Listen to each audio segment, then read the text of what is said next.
Hello and welcome to Rotted Reviews, and Merry Christmas Eve, everybody.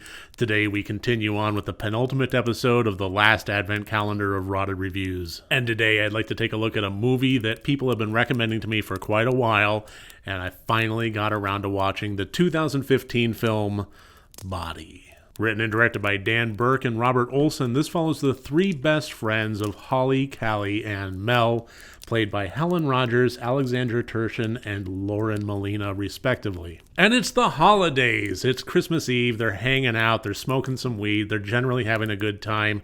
And they're just chilling for the most part. Holly and Mel are perfectly content just stuffing themselves with food, smoking more weed, and going to bed nice and early waiting for Christmas. Callie, though, is not quite so content. The evening's young. It's only 9:30. We're not old yet. Let's figure out a way to keep this thing going. And Callie comes up with the proposition of going to her rich uncle's mansion, which is supposed to be unoccupied as he's supposed to be away for the holidays. Reluctantly, the other two agree, and they go over there and continue drinking and having some fun. General merriment, you might say. They're definitely taking advantage of the hospitality that hadn't been extended to them formally, but just implied through familial relationships.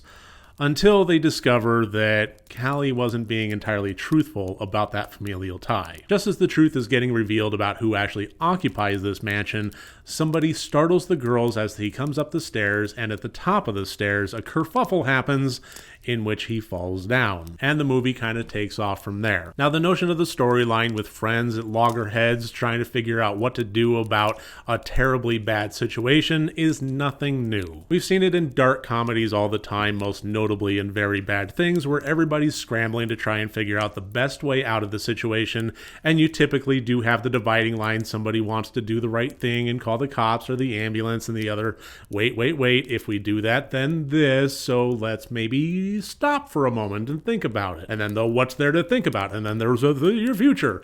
And it goes on and on. What makes Body work for me in terms of rising above the very well-worn road that it walks is the characters themselves. The three best friends are performed remarkably well. Between the dialogue that they were given on the written page and how well they actually interacted with one another, there was so much natural chemistry that I was absolutely on board and believed in their friendship well before things got out of hand. And that definitely helped in terms of following those characters through the gauntlet that they were about to walk. Now, if you're in the mood for a Christmas horror movie that's full of festive lights and is going to wring out that Christmas spirit in you, all the while drenched in blood and gore, I would say this is not the one for you. This actually tackles everything very seriously. I'm not going to say this would even touch my top 100 disturbing movies, but the content within is pretty difficult, and it treats it with nary a smile to be found. Another issue that I have with movies such as this is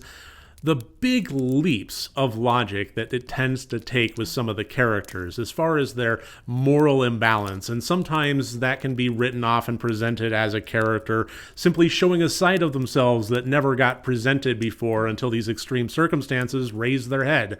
But it seems a little bit weird to me whenever a character goes from something as simple as, well, let's just sweep this under the carpet and maybe plant a little evidence on him, to let's just kill his mom and his dog and his family and we'll cover it up, and if the cops come, we'll kill them too, and why not their families? It's just this huge fucking leap. It's a bit exaggerated, but you get my drift, and I think that the way that Body handled that was mostly pretty convincing. There was enough of a slow and steady progression in things that it never felt like an unnatural leap when things really started getting weird. And I think having the three characters provide kind of an interesting counterbalance to one another helped offset that greatly. So even though the storyline was fairly simplistic, the technical aspects of this were very well done, and I think the characters are the ones that took this from a good movie to a pretty darn good movie. I wouldn't say it's great, but I did enjoy it way more than I thought I would, and it is something that I would give a blanket recommendation for. This was a solid Christmas horror movie. So I think that should about do it. I'm going to get back to my Christmas Eve, and I'll see you tomorrow on Christmas Day for the last Advent Calendar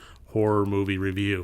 Take care of each other, and remember, next time you want to watch a horror movie, first make sure that it's good and rotted.